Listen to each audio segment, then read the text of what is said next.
Halo, selamat berjumpa kembali di Caratronik Channel. Kali ini kita mereview gunung sampah yang ada di TPA Bengkale ya. Kenapa saya sebut gunung sampah? Karena memang menggunung di TPA Bengkale ya. Jadi ini ketinggiannya kurang lebih 15 meter dari permukaan tanah, bukan permukaan air laut ya.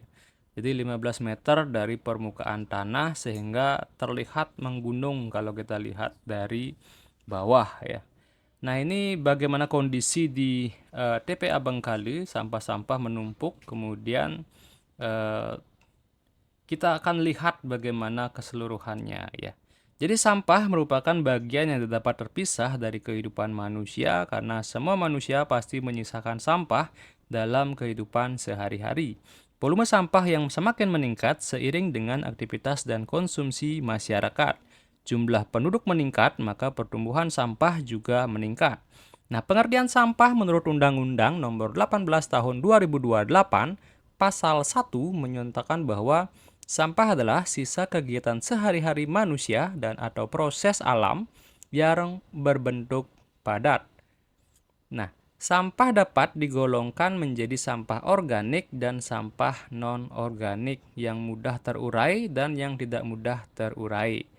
Pengelolaan sampah pada Undang-Undang Nomor 18 Tahun 2008 Pasal 3 berasaskan pengelolaan sampah diselenggarakan berdasarkan asas tanggung jawab, asas berkelanjutan, asas manfaat, asas keadilan, asas kesadaran, asas kebersamaan, asas keselamatan, asas keamanan, dan asas nilai ekonomi.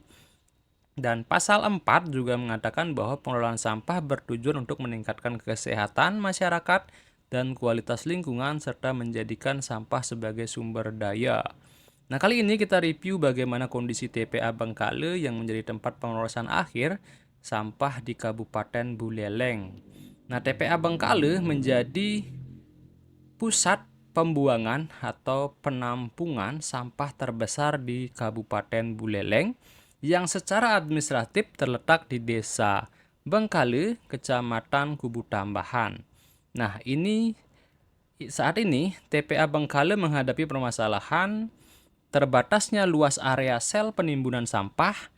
Kemudian TPA ini dapat menampung sampah sekitar 52.603,5 ton per tahun atau sebanyak 35% dari potensi timbunan sampah Kabupaten Buleleng. Nah, ini kondisi TPA Bengkale bisa dilihat bahwa kesehariannya setiap hari truk-truk sampah datang ke TPA ini untuk menimbun sampah-sampah baik sampah organik dan sampah-sampah non-organik di sini ya.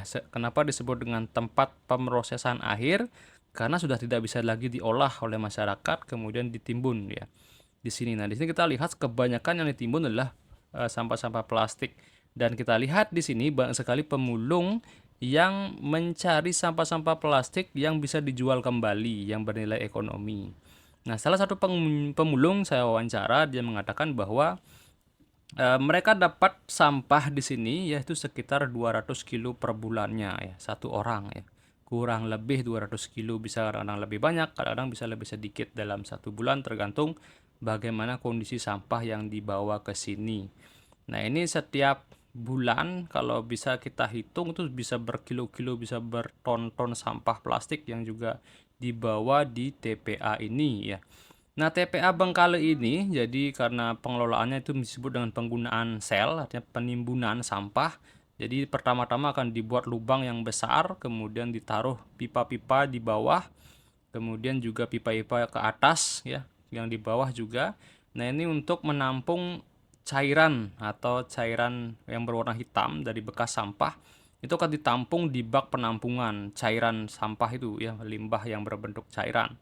Nah, di sini juga terlihat bagaimana di sana di bawah tersebut itu adalah kolam berwarna hitam pekat, yaitu adalah air-air sampah dari akibat dari penumpukan sampah. Kemudian kalau hujan, nah itu airnya akan ditampung di bak tersebut. Nah, itu katanya dari petugas di sini sudah diolah sehingga kalaupun misalnya berlebih dan melimpah jatuh ke ke ini kan ada apa disebut dengan eh, aliran air kening, aliran sungai kering ya, atau di bahasa Balinya disebut dengan pangkungan gitu ya. Nah, itu kalau dia berlebih cairan itu akan tumpah ke sana. Nah, itu katanya sudah aman ya untuk tidak mencemari lingkungan karena sudah ditampung dan diproses di bak penampungan tersebut.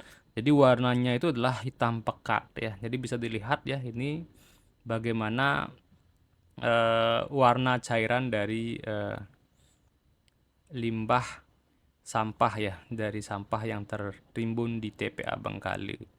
Nah, ini kondisinya seperti ini ya, jadi bisa dibayangkan bahwa sampah-sampah yang kita buang kesehariannya di rumah itu berakhir di TPA Bengkale ya.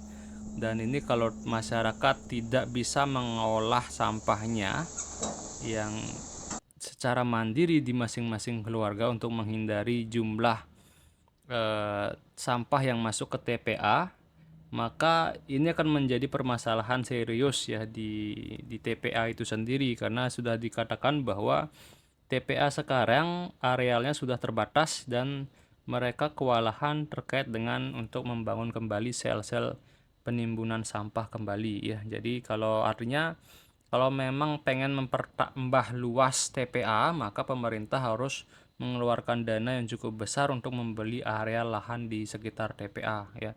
Dan ujung-ujungnya itu kan juga pasti dari pajak dan distribusi sampah ya. Ini diambil untuk anggaran apa namanya?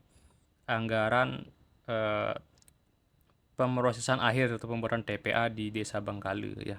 Jadi alangkah baiknya rumah tangga itu harusnya bisa mengolah sampahnya masing-masing di rumah masing-masing. Misalnya kalau sampah-sampah plastik yang punya nilai ekonomi itu mending jangan dibuang di tempat sampah.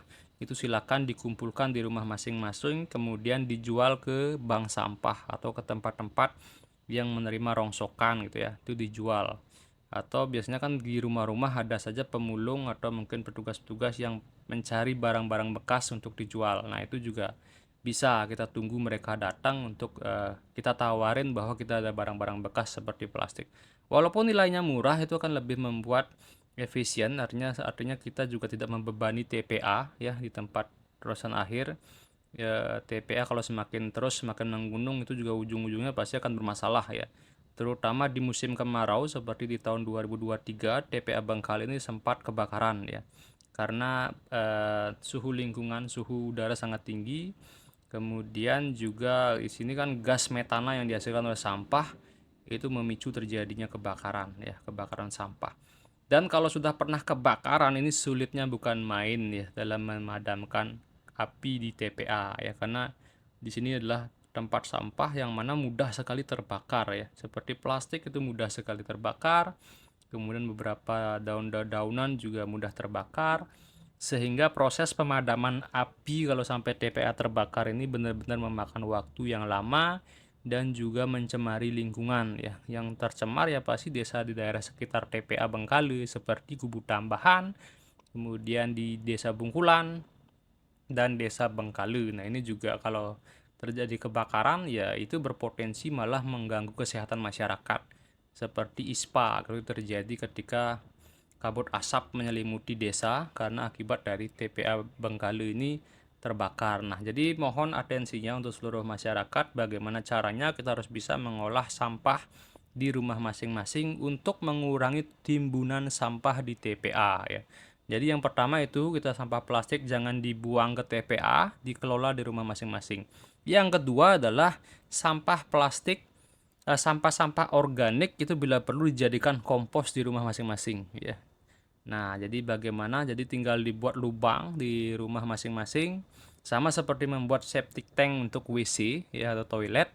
Kalian juga harus membuat septic tank untuk sampah organik ya. Jadi dilubangkan misalnya 1 meter gitu kan, buat 2 lubang, satu lubang untuk satu sampah organik ya. Kemudian setelah penuh satu lubang, kemudian pindah ke lubang kedua. Nah, satu lubangnya didiamkan 3 bulan sampai 6 bulan sudah menjadi sampah organik, apalagi kalau bisa ditambahkan cairan EM4 ya, jadi bakteri ya, jadi untuk mempercepat proses fermentasi sampah menjadi kompos. Kemudian Kalau sudah selesai, jadi selama 6 bulan itu bisa diambil dan dijadikan pupuk untuk ditanaman di rumah gitu ya. Tanaman hias atau tanaman apapun di rumah, pepohonan, itu menjadi pupuk kompos yang sangat bagus nutrisinya bagi tanaman.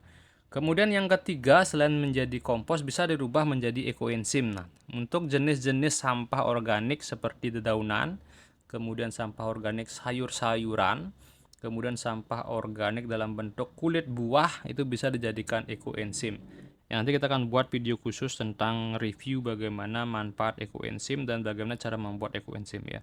Kita akan buatkan video. Nah, itu ketiga caranya. Pertama, sampah plastik jangan dibuang ke TPA tapi dia ditumpukkan di rumah, kemudian dijual di tempat bank sampah. Yang kedua, sampah organik ditimbun di rumah masing-masing, kemudian sampah-sampah organik sejenis kayak sayur-sayuran, buah-buahan, kulit buah, nah itu bisa dijadikan ekoenzim. Nah, tiga cara itu bisa untuk membantu mengurangi timbunan sampah di tempat pemrosesan akhir ya di TPA Bengkali.